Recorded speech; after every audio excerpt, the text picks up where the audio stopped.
What's up tout le monde? J'espère que vous allez bien, moi je vais super bien. Alors aujourd'hui on se retrouve dans une nouvelle vidéo dans laquelle on va aborder la thématique de la pousse du cheveu, en général ce qu'on applique pour faire pousser ses cheveux, dans quel cas il faut stimuler par exemple, dans quel cas il faut utiliser des actifs qui stimulent la pousse et dans quel cas il faut utiliser plutôt des actifs qui vont reminéraliser, régénérer le cuir chevelu. Parce que souvent, on fait des erreurs, on s'en rend pas compte, on réfléchit pas. Avant, moi aussi, hein, pareil, hein, voilà. On réfléchit pas sur ce que l'on fait et on fait pas mal d'erreurs.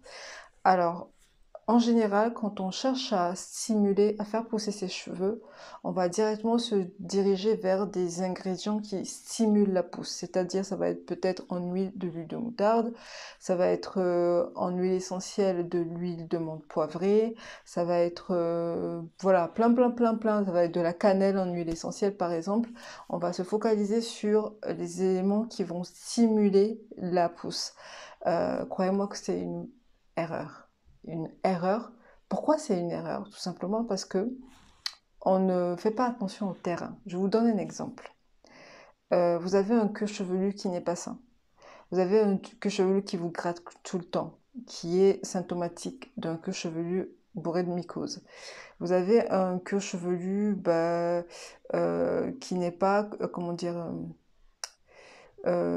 qui n'est pas sain, voilà, tout simplement, qui a plein de pellicules, bref, qui a du psoriasis, vous avez des problèmes de cuir chevelu. Et maintenant, vous cherchez à faire pousser vos cheveux et vous allez appliquer, en fait, sur ce cuir chevelu qui est déjà malade, des actifs qui vont stimuler encore plus, en fait, qui vont lui demander encore plus de travail, au lieu qu'on l'aide, en fait.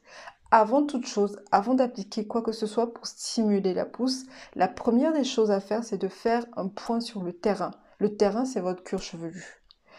Il faut que votre cuir chevelu soit sain. Donc, si vous avez des problèmes de mycose, qui grattent, de grosses pellicules, de grosses plaques, vous allez avoir les cheveux qui poussent. Hein. Voilà, les cheveux, ça pousse toujours. Il y a certains cas, ça continue à pousser, malgré que le cuir chevelu soit sain, mais vous aurez pas votre longueur optimale. Par exemple, si génétiquement, vous êtes programmé à ce que vos cheveux poussent, allez, 1 centimètre par mois, et si vous avez l'état de votre cuir chevelu qui est malade, vous allez peut-être avoir 0,5 cm par mois. Ils vont continuer à pousser, mais de façon euh, très peu, enfin pas normale génétiquement de parenthèse, et votre qualité de cheveux ne sera pas vraiment au top. Donc d'où l'importance vraiment d'avoir un cuir chevelu sain, très sain. Donc la première des choses à faire, c'est que dans votre tête, quel est mon problème en fait? Avant de chercher à faire pousser mes cheveux, c'est quoi mon problème? Mon problème, c'est j'ai des plaques, ça me gratte tout le temps. Il faut que je le résous avant d'aller chercher à stimuler le cuir chevelu pour qu'il travaille plus, parce qu'il est déjà malade. C'est comme si vous demandez à un malade d'aller au champ, d'aller cultiver la terre. Non, vous allez encore plus l'affaiblir, en fait. Je sais pas si vous voyez ce que je veux dire. Donc, la première des choses à faire, c'est enfin, de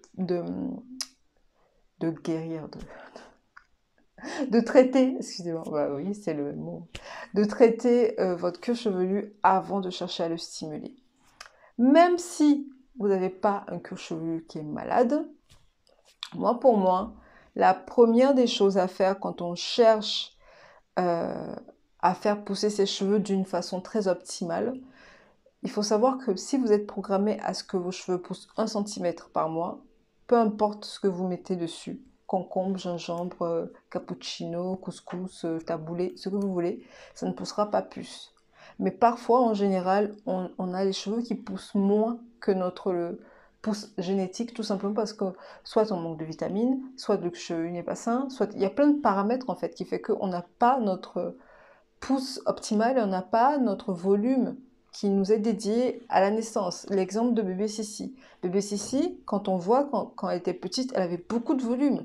Mais à 4 ans, elle a presque la moitié qui est partie. Donc, d'où aux maltraitances, d'où à plein de facteurs. C'est la même chose pour nous, en fait. Donc, exactement par rapport à la pousse.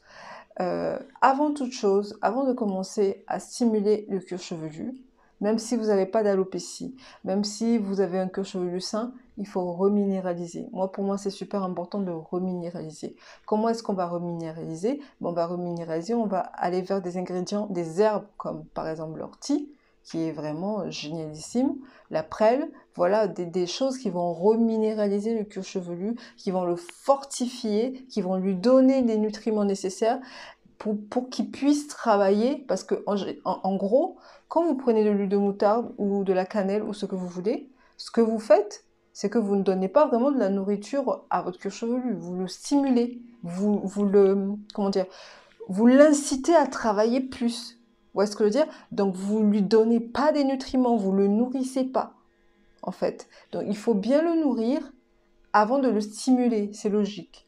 Quand vous bien le nourrir avant de le stimuler. Ou soit vous faites un jour stimulation, un jour nutrition, un jour stimulation, un jour nutrition. Croyez-moi que comme ça, avec cette méthode-là, vous aurez beaucoup plus de résultats, vous allez optimiser votre résultat que de stimuler. On pense qu'à ça en fait. Quand on pense à faire pousser nos cheveux, stimuler. Ben non, la plupart du temps, notre cuir chevelu n'est pas assez nourri, n'est pas assez fort, donc on stimule, et parfois on n'a même pas de résultat. Donc c'est très important en fait d'équilibrer les deux. Nutrition, qui est pour moi reminéralisation du cuir chevelu, et enfin pas nutrition, ouais, on va dire ça comme ça. Et ensuite, stimulation. Les deux vont de pair.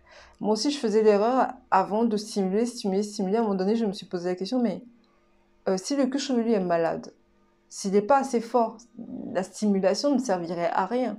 Donc c'est pour ça que c'est très important que vous pensez à reminéraliser votre cuir chevelu, à le nourrir vraiment avant de le stimuler. En tout cas, j'espère que cette vidéo a été instructive. Si vous avez des questions, n'hésitez surtout pas à me les poser. Sur ce, je vous fais plein de gros bisous et je vous remercie infiniment de votre soutien, de tout en fait. Je ne dis pas assez merci, mais merci tout simplement. Au top, à très bientôt.